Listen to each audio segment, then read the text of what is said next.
Szavaztok, szép jó napot! Mindenkit nagyon nagy szeretettel üdvözlünk Szoki konyhájába, ahogy szoktátok, hozzátok a kicsi kis sámlit, vagy épp a forgószéket, de bármin is üljetek, érezzétek otthon magatokat nálunk. Hoztunk egy nagyon kellemes tepsis húst, családi tepsis hús, vagy épp úgy is tudnám jellemezni, hogy baráti tepsis hús, hiszen jól meg kell rakni, körbe kell ülni, és jól be kell falni, ennyi az egész, és egy nagyon kellemes napotok lesz, úgy, hogy tele a poci finom tartalommal. Mutatom nektek, és egy szóba itt még elmondva, pontosabban egy mondatba, ugye ez a tepsis hús, pontosabban az összes tepsis hús, rengetegféle formába készül, 177 féle fajtája van, minden kis kedvenc alapanyagot bele lehet csempészni. Én megmutatom épp az egyik fajtáját, hiszen nálunk is sokféle készül. Hogy szoktam összerakni, nagyon kellemes, vajpú a tartalom, egy kicsit sütögetünk, majd utána be a sütőbe, ott is fog sülni. Na, de mutatok mindent a maga idejébe. Itt az a lényeg, amikor összeraktátok, betoljátok a sütőbe, akkor van egy kis szabadidő, sőt, mi több, úgy is össze lehet ezt rakni. Pénteken este összerakjátok, megvárjátok, hogy kihűljön természetesen, be a hűtőbe, másnap meg egyszerűen be a sütőbe, kezit csókolom, a teljes szombat délelőttötök szabad. Mutatom az alapanyagokat, krumpli, sertészcomb, jelen esetben sertészcomb, hiszen Szilvikének, feleségemnek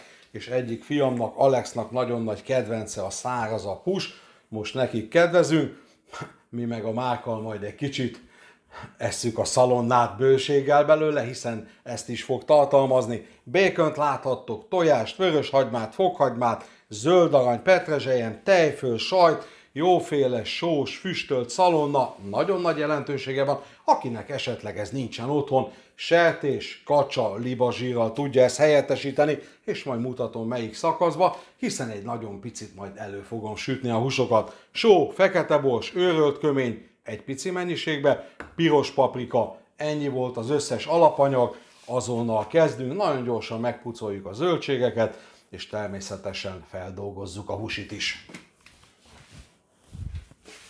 Jöhet a sertészcombnak a feldolgozása, semmi extrázis nincsen benne, nagyon sok receptnél emlékeztek, láttátok, elmondtam, mindenféleképpen akár sertés, borjú, marha, birka, szálirányra merőlegesen kell vágni, tehát semmi esetben se így, ahogy futnak a szálak, hanem mindenképpen merőlegesen. Ennél a receptnél, ennél a tepsis húsnál nem fogunk loffolni, hanem megpróbálok, de nem is az a lényeg, hogy minél vékonyabbat vágjunk, hanem minél terebélyes szeleteket tudjunk leszeletelni. Ez nem azt jelenti, hogy most elkezdek így szeletelni, tehát mindenképpen merőlegesen, de mutatom is nektek, és ami nagyon-nagyon fontos, hogy aki mondjuk nem annyira gyakorlott ebbe a témába, az semmiféleképpen ne a keze fele vágjon, hanem pont visszafele. Én most szándékosan azért mutatom ezt így meg, hogy így nem szabad. Na nézzétek meg, gyönyörű szépen szeletelek, és körülbelül ilyen fél centis húsokat vágok, így fognak kerülni bepácolásra, és így fogom elősütni őket. Az egész húst feldolgozom, és mutatom nektek a továbbiakat. Elkezdtem beleszeletelni a mozsárba a fokhagymát, egy a 6-7 gerezd összesen, és alá tettem egy evőkanál, egy csapott evőkanál sót. Ugye azért gyengítem így el a fokhagymát, hogy a mozsárral sokkal egyszerűbb dolgom legyen, és pillanatok alatt össze is tudom zúzni, és mutatom is nektek, lényegében ez is sok receptben benne volt, csinálok egyszerűen a só hozzáadásával, és a só megkönnyíti nekünk azt is, hogy egy nagyon kellemes pépes állag jöjjön létre, és ezt pár másodperc alatt el is tudjuk érni. Lényegében ezzel a péppel nagyon gyengéden meg fogom kenni a húst, és összességében már csak bors kerül rá, és nézzétek meg pár mozdulattal, egyébként mondom mindig egy ilyen kis mozsár, nagyon-nagyon hasznos, akár a fűszerekre, akár jelen esetben nézzétek meg a fokhagymára. Pillanatok alatt egy nagyon kellemes kis krémet tudtam összehozni, amíg látjátok, hogy ilyen nagyobb darabok vannak benne, lehet dolgozni.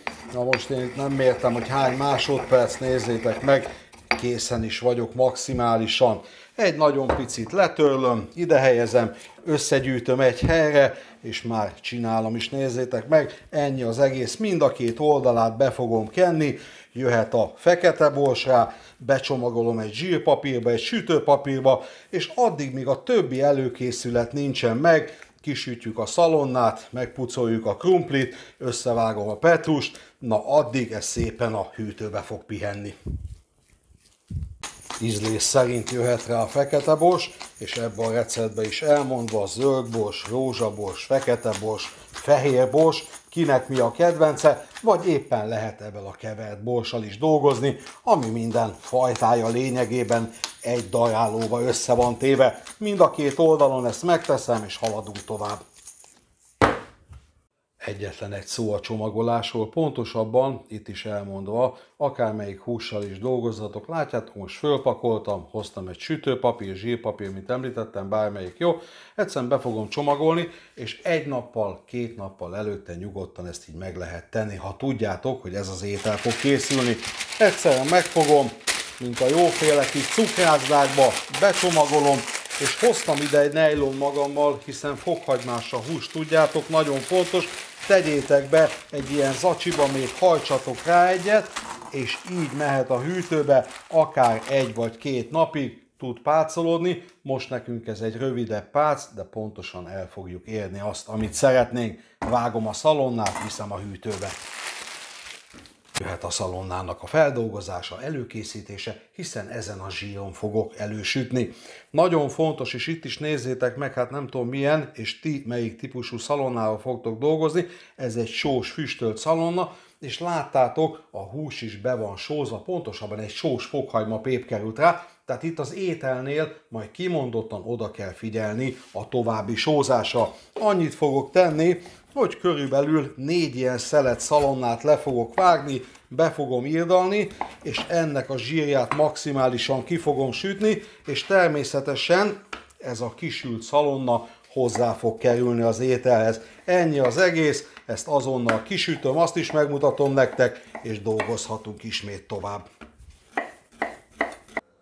Jöhet a szalonnáknak a kisütés, amit beirdaltam. Itt lényegében ennek a szalonnának a zsírját többféleképpen föl fogom használni, ezt is sok receptben mutattam. Tehát amit egyszer kisütök zsírt, ugye abban meg fogom sütni a húst, és abban még át is forgatjuk a hagymát, tehát nem használunk plusz zsíradékot. Ugye nagyon sok olyan recept is létezik, egyszerűen nyersen mindent elkezdenek összepakolni, és akkor megy rá a zsír. Itt egy slukkal, egy zsírral, egy szalonna zsírral fogjuk folyamatosan ezt elkövetni. Természetesen, amikor ez kisült, megmutatom, semmi extrázis nincsen benne. Amikor sül, megfordítjátok, újra megfordítjátok, és majd látjátok azt az állagot, de mutatom is nektek, szépen ki fog nyílni az egész, és bőséges zsírt fog kiengedni magából.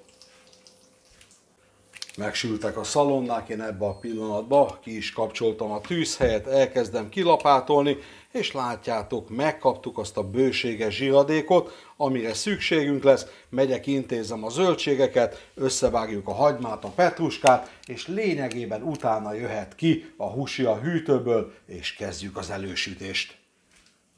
Elkezdtem összevágni a vörös hagymát, és ebben az esetben is, mivel egy jó kis rakottas étel fog készülni, lényegében fél főre, fél karikára, ahogy ti gondoljátok. Tehát ez a fél karika, tudjátok, ha elfordítom, ez a fél főre vágás, teljesen mindegy, nincs igazából jelentősége. Itt az a lényeg, na ezt az acélt elteszem, mert itt zörög, tehát az a lényeg, hogy ilyen kis goromba stílusba kerüljön bele mindenképpen a hagyma, de természetesen akinek van kedve, az akár finomra is vághatja, teljesen mindegy. Így higgyétek el, sokkal jobban fog érvényesülni az ételbe a hagyma.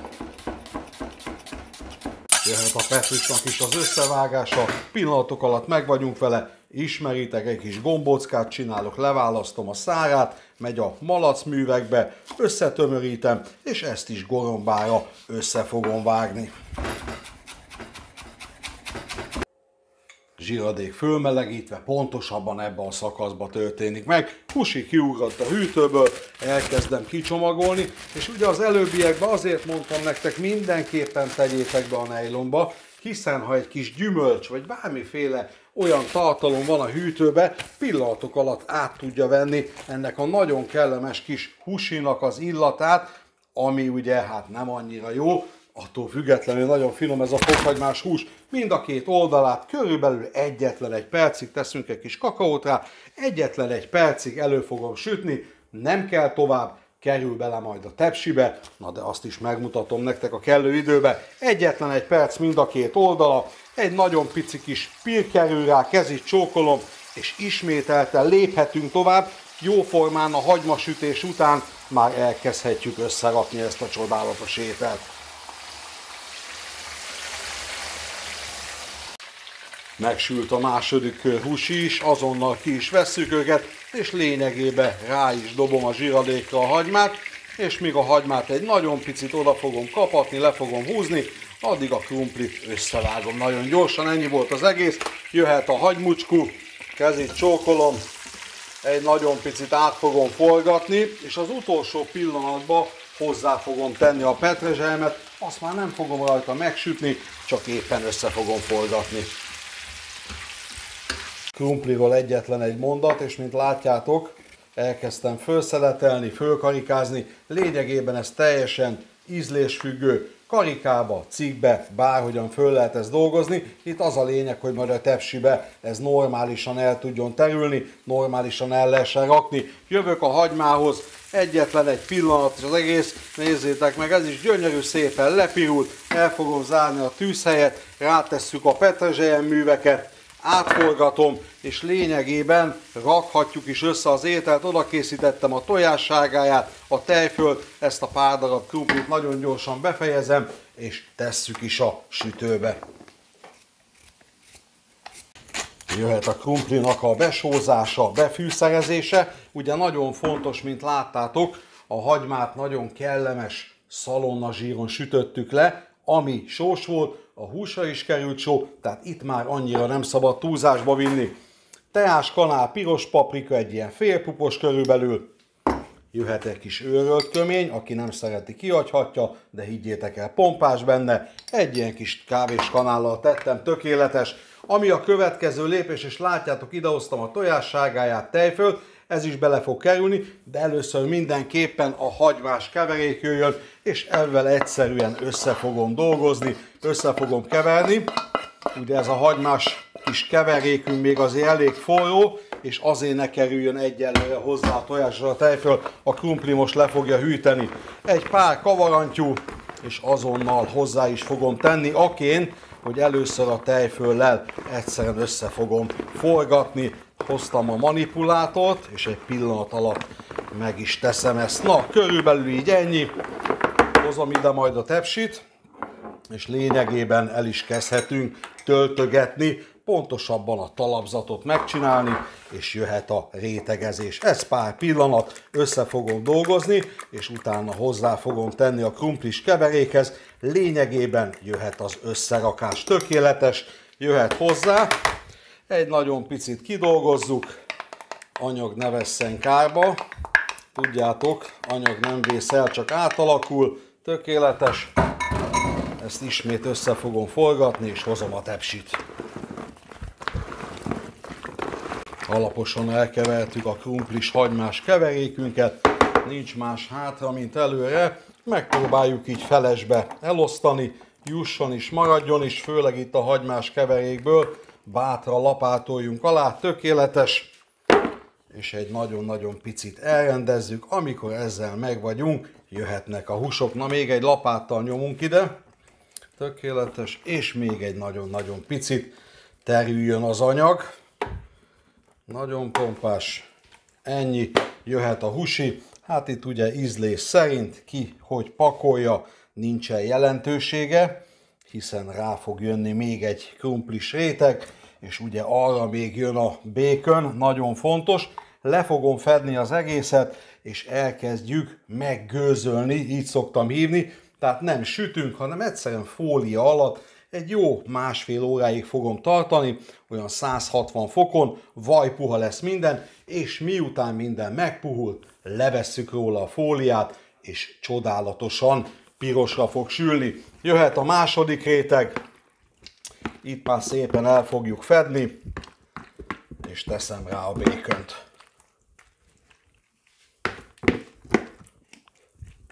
Elrendeztük a krumplit, a felső réteget, és 3 szép kis kakastarét rátettünk, a 4. a feleségemmel most megfeleztük, hiszen nagyon éhesek vagyunk, gyorsan betoltuk, nincsen jelentősége nyilvánvaló, akár több, kevesebb is rákerülhet, vagy akár meg is ehetitek előtte, hiszen most ráteszek még békön. Ami nagyon fontos, látjátok, pecsenyelé, a kisült húsnak a pecsenyelevét mindenképpen egyszer rá fogom borítani, és külön vizet, és semmit nem tettem hozzá, nem is kell, hiszen a krumpliból is még egy kevés ki fog jönni. Jöhet a bacon művelet, és lényegében ez is ízlés szerint, ahogy jön, vagy éppen ahány szelet bacon van egy csomagban. Itt jelen esetben most, ha jól számoltam, 10 darab van, ezt szépen el fogom oszlatni, nézzétek meg, egy pici takarás ide-oda, és ugye ez a bacon, mivel fólia alatt megyünk, nem fog sülni, csak szépen ez is föl fog puhulni, és az utolsó szakaszba, mint ahogy mondtam, amikor levettem róla a fóliát, akkor fog sülni igazából a bacon, és akkor kerül majd rá a reszelt sajt is. Hát majd nézzétek meg a végeredményt, egy csodálatos tartalmat fogunk kapni. Na, ezt lehet, hogy ketté is tépem, hogy érezzük a törődést, teljesen tudjunk itt takarni, és el tudjam rendesen osztani. Tökéletes, begyújtottam a sütőt, 160 fok, és ebbe az esetben nyugodtan mehet a légkeverés. Ha valaki nem légkeverésen süti, alsó-felső sütésen, akkor esetleg egy 180 fokot is be lehet állítani.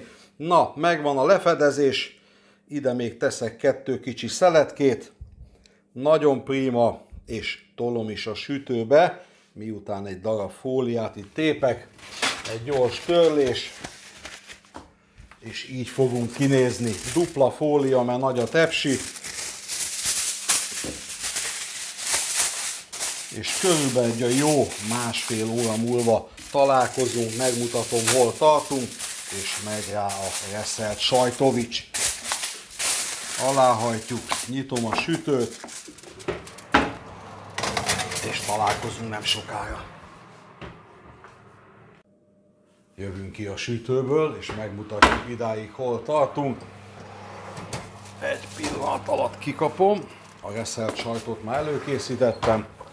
Kesztyű leugrik, és megnézzük a gyönyörűséges tartalmat. Csodálatos, nézzétek meg, pompás, jöhet a reszelt sajt rá, vajpuha minden, ennyi idő alatt ez bőven bekövetkezik. Itt ízlés szerint amennyit gondoltok, tegyetek rá, én egy olyan jó 15-18 dekát szoktam rátenni, ez gyönyörű szépen rá fog sülni, és természetesen a szalonna is nagyon szépen meg fog ropogósra sülni. Tökéletes, ennyi volt az egész, itt még van egy nagyon-nagyon pici a kezembe, zsupsz vissza, és nagyon-nagyon éhes a család, tehát itt pillanatok alatt ez meg fog sülni. A sütési idő és természetesen már fólia nélkül körülbelül lesz egy olyan 18-20 perc maximálisan, de itt már természetesen egy nagyon picit föl fogok menni, olyan 180-190 fokra, és mutatjuk nektek a végeredményt.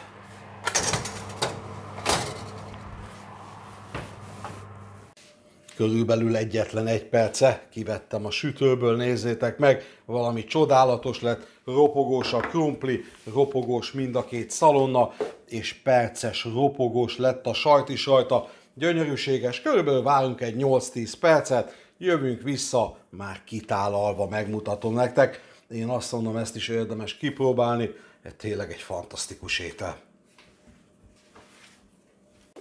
Elkészült a Szoki féle családi tepsis hús, és tényleg nagyon nagy szeretettel ajánlom nektek, hiszen, és ha ránéztek, nagyon gazdag felszereltségű.